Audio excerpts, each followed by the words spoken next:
an NP instead of a PA letter of recommendation, they're probably going to wonder why you aren't going to NP school. Try and get some PA shadowing hours. So it has been really, really difficult because of COVID to get shadowing hours. So in CASPA, there is a how has COVID affected your learning essay. That's a really great place to put, I couldn't find shadowing hours, but always turn it around to something positive, always. So like, however, I've done this, this, and this, and I have upcoming planned shadowing hours, or, whatever you've learned from it, because we always want to see a candidate turn something that could be negative into a positive. It shows you're flexible and maturity and that sort of thing. The other thing you can do is virtual shadowing. So a lot of programs accept that. You can go onto Instagram and search like the hashtag search, the hashtag search, and put in virtual PA shadowing. And most universities have virtual PA shadowing, and you don't have to be a part of their university. You don't have to be a student there. Yeah, it's open to everyone. So that's a really good way to get hours. Yeah. So nothing wrong with having an NP write a letter of recommendation, but if you want the strongest application, you will also have a PA write you one. An MD could write you one as well, but we just want to know that you have investigated the PA profession, that you're 100% sure this is what you want to do, that you put time and interest into the PA profession specifically. And some schools, depending what schools you apply to, do require one has to be specifically from a PA. Some will just say one from a healthcare provider, but there are some schools that say no, one of them needs to be PA. And so keep that in mind, that that's going to eliminate you from applying to those schools, and that it won't be quite as strong as someone who has a PA. Okay, awesome. Thank you. Because I've shadowed somebody, and I've shadowed him back in probably the beginning of March. And then I actually had COVID at the beginning of April. So then it kind of put me to where I couldn't shadow him for a while. So then I shadowed him. I've been shadowing him this week as well. So I was going to ask him and just kind of see what he says. But I also want to make sure that he would be able to write, a good letter too. Yes. Always ask. And I always say, ask, hey, do you think you could write me a strong letter of recommendation? And that way, you want to make sure that they'll write it, but two, you want to make sure it's a good one. And if they're like, I don't feel like I know you well enough, then just take that as a blessing, because you don't want a weak letter, right? You'd rather have a no letter from that person than a weak letter. And so I always just say, hey, do you think you can write me a good or a strong letter? I feel like we've really connected, or whatever, and they'll let you know. And if they say no, that's totally fine. Then you just move on to option B. But a lot of times they'll be like, yeah, I'd love to write you one. And so just always make sure. We've had some CASPA apps where the letters aren't positive, and that's the last thing you want, because if you get a letter of recommendation that is not positive, they will not interview you. You wouldn't think it would happen, but it does. I'm sure you guys have seen like everything. So yes, we have. We sure have, which is why we're here to help people. So do you guys have like resources? I know I follow you guys on Instagram. Do you guys have like resources where you can like pay to get your personal statement or just your application looked over? Yes, we have quite a few services actually. And the platform that we're most active on is Instagram at Pre-PA Clinic. We do CASPA app reviews and feedback. So we review your entire CASPA application and then meet you on Zoom for an hour and give private feedback. That includes personal statement editing. We have a separate personal statement editing service. We have a supplemental essay review.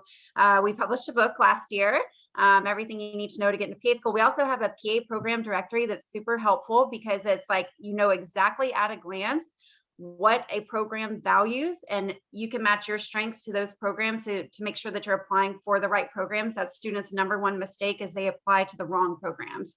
So PA program directory. We have a course. We have a course.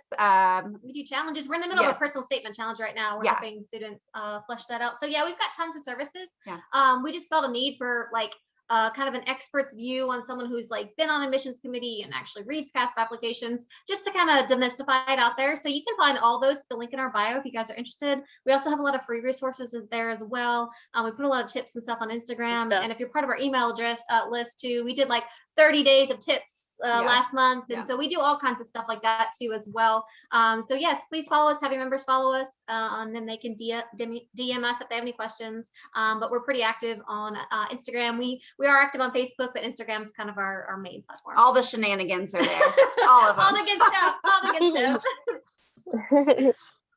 I love that. Yes. Makenzie, you wanna go for a minute? Yeah, I feel like I was just, taking up all that time in the beginning. I know you were driving, but I wanted you to get your questions, and I know this is so fun. Yeah, so I'm not driving anymore, but I'm in the Chipotle parking lot waiting for my food to be done. But here's my face because I haven't been able to show you guys.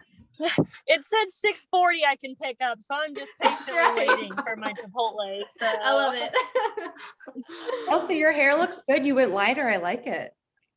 Well, I usually don't get the blonde in the front, but she wanted to do it, and I just told her to do whatever she wanted. It's fun. So That's right. this is what I love we have, 2021, your best year yet, girl. Yes. Kelsi was the vice president this past year, and then so when I became president, she and I have never met. Kelsi, how long have you and I met? How long have we known each other? Like, technically, probably over maybe. Technically, Never met? Nope. That's hilarious. So I feel like we're best friends, and we have never met. So. That's awesome. we joke that when we're going to meet soon, I said, "Are we going to run into each other's arms?" And she was like, "Yeah." Her boyfriend was like, "You're weird," and she was like, "I love Makenzie," and I was like, "Mom, I love her." So anyway, Listen, you guys are gonna meet at Target or something. And Yeah. like someplace everybody goes, Or like a weird run-in. Yeah. Yeah. right, Just Kelsi, casually. Oh, look, there's Makenzie. here we are being creepy. So if I submitted my old letters of rec, how can I find a way to secretly submit those in with, my second question is the new letters of rec. Mhm. The first round was a PA that has like just been with me through this whole process, and she just answers me right away, texts me. She says, yes. I said, I need someone that needs shadowing hours. Can you help her out? And she was like, yes, here's my number. Have her text me. Awesome. Her name is Ann Coppage, and she's at Kansas City Bone and Joint. And so she wrote a letter of rec the first round. Okay. And do you see an issue? She's been on this journey with me still. And do you think that I should ask her again? Because the content's going to be completely different.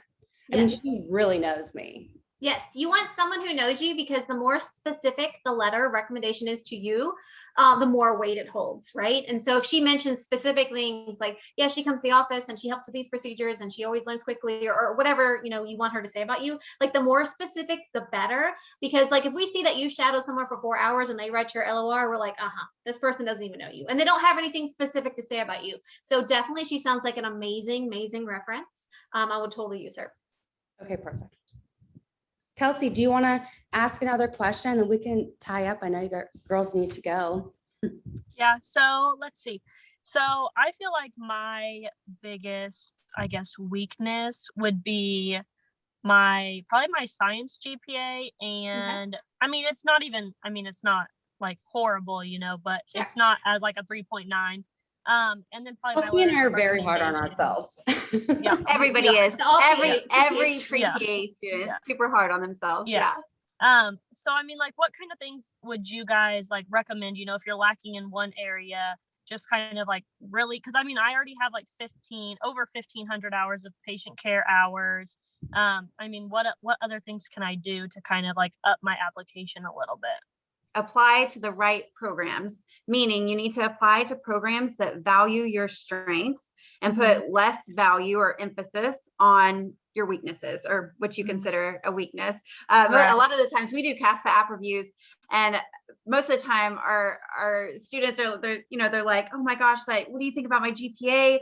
And their GPA is fine. It's Yeah. totally Yeah. fine. They're just really hard on themselves. So, but apply to the right programs for sure. Yeah, 100%. So no one has the perfect application, no matter Mhm. what they say. We have turned away 4.0 students and we have accepted 2.75 students. Like, so it's not all about GPA. If it was just about your numbers, what we would do is we'd say, okay, top 10% of people apply, let's offer them seats. Right.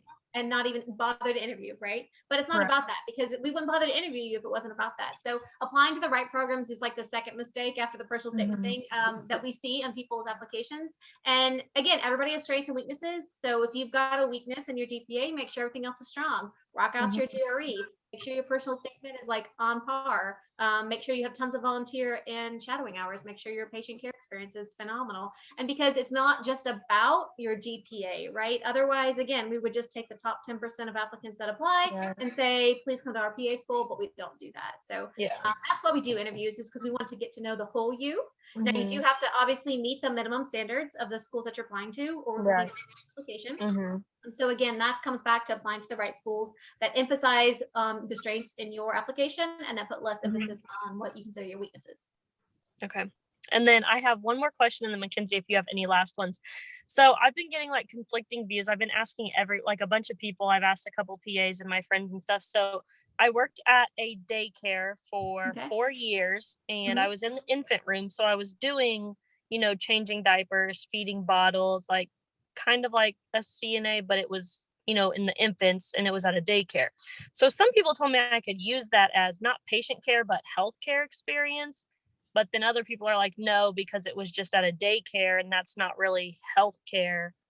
So what are your guys' thoughts on that? Because I worked there for a while, but I personally felt like it would be kind of a stretch if I put it under healthcare just because it's Yeah. at Yeah. a daycare. What was your title?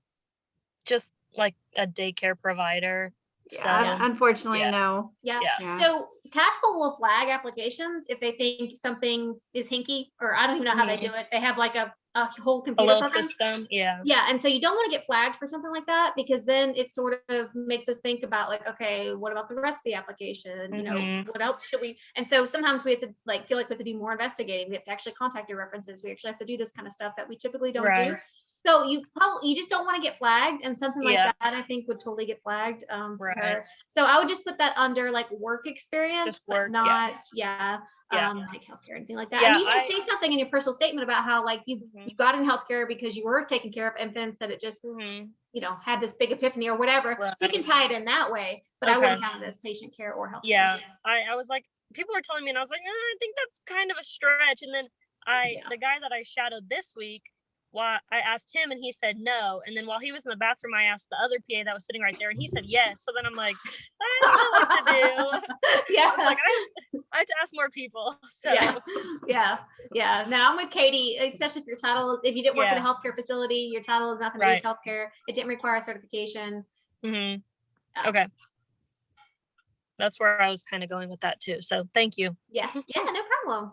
Okay, you could answer this really quickly. I started volunteering at this scrub tech line in North Kansas City, TI Scrubs, Mhm. and I'm just so excited to volunteer there. But that's not really healthcare or like a patient. Like, do I need to be in a healthcare setting for volunteer work? Because there's nowhere to volunteer around here. And so, I'm just reaching out left and right. Hey, who wants to join us? Let's get a group. Let's volunteer here. And is that going to be an issue if it's not specific? Well, should I put that in like an experience, or should it be volunteer? Because it is volunteer, but it isn't the volunteer that I'm assuming that they want to be helping the homeless, feeding, starving or packing lunches or. Yeah, put it under volunteer. Yeah. So healthcare volunteer looks even freaking more amazing, but like you volunteering your time Like you obviously have a passion for helping people in the community, and just because you're helping them in a different way doesn't make it any less important. Sure. And so, yeah, it's great to volunteer at like the homeless clinic where you get to see a lot of med stuff, but it's still volunteering. So don't do yourself a disservice and say it's not the right type of volunteering. We have people who volunteer all the time through their church, Yep.